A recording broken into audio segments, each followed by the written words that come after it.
Welcome back to CBS This Morning. A recent study shows debt from medical care has skyrocketed in the United States, more than half of all the bills in collection. Hello, today I present to you an extremely attractive application for music lovers.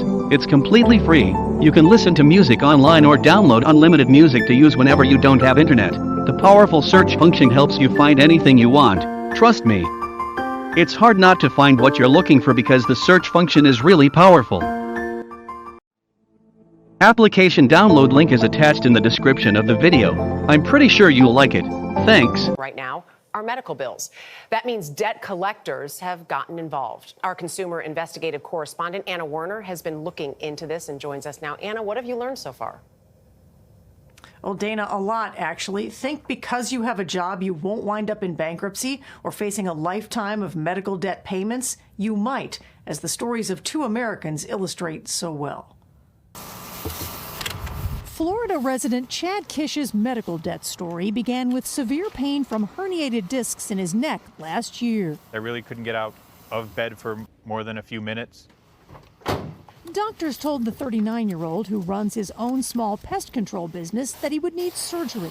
So he checked to make sure his insurance would cover it, then went ahead. The pain was excruciating. That was probably the most pain I've ever been through. But afterwards, he got stuck with a bill for a facility charge he says the insurance company refused to pay, $145,000. He says the hospital then demanded payments of $1,500 a month.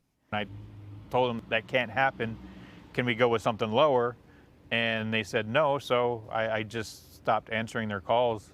When he couldn't pay, the hospital sued him. It was just one of those things that it hits you in the gut and you're like, oh boy. Now what do I do?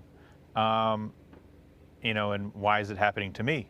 He's not alone. A new JAMA study finds medical bills are the largest source of American debt, with a record $140 billion in collections owed last year, nearly twice the previous estimate. It's all about the medical bills. Yeah, it's sort of a uniquely American phenomenon.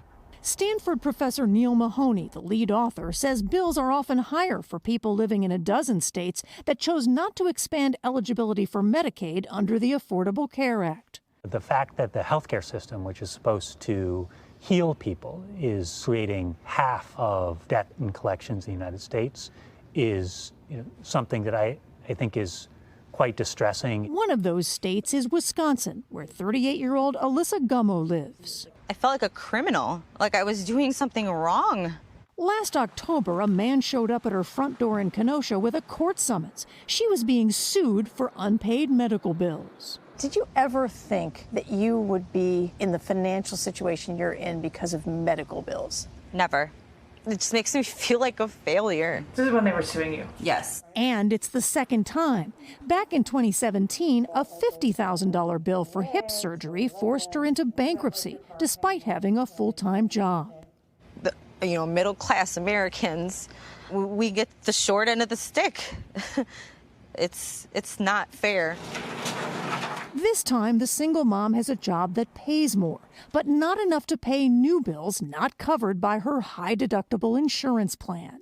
This is Lisa from AmeriCollect. I'm a debt collector. Debt collectors call day and night.